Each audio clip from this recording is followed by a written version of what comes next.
Se as feministas são assim tão contra o estupro como arma de guerra, por que todas as mulheres que defendem o Hamas são feministas? O Hamas, quando ele entra em um território, ele considera as mulheres daquele território como infiéis. O que tem que ser feito com o infiel? Tem que ser respeitado? Não. Infiel pode ser morto, pode ser estuprado. Por que as feministas estão do lado dos muçulmanos, então? O que eu vou dizer? Que elas são imbecis? Que elas são estúpidas? Eu acho que elas são suicidas, basicamente. E eu penso que isso dá pra ser explicado através da dissonância cognitiva. Porque sim, a questão é que existem esses dois casos em que ao mesmo tempo em que elas se debruçaram, pelo menos no geral, no passado e ainda atualmente, sobre esse assunto de estupro marital, sobre crimes de guerra, etc., que incluem, inclusive, o estupro, ao mesmo tempo, por dissonância cognitiva, elas acabam ignorando esses aspectos de como uma cultura islâmica, que é muito mais misógina do que a cultura ocidental, realmente coloca a vida delas em risco, coloca os direitos delas em risco. E essa é uma questão muito clara pra mim. Isso se chama dissonância cognitiva.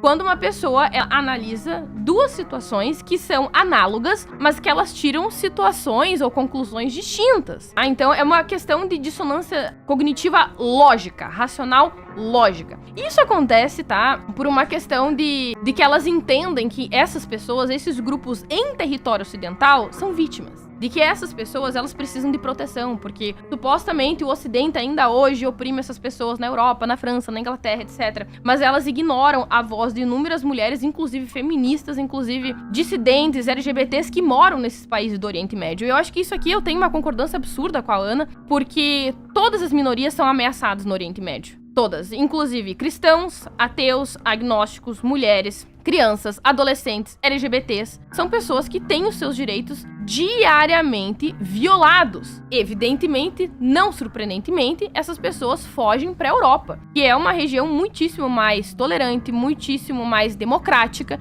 e liberal em relação a esses direitos. Portanto, todas essas feministas que defendem o Boko Haram, ou que defendem o Estado Islâmico, ou que defendem causas político-ideológicas islâmicas, de natureza política e moral islâmica, são malucas. Elas estão cometendo um erro crasso e que talvez, lá na frente, elas vão ter que colher os frutos disso.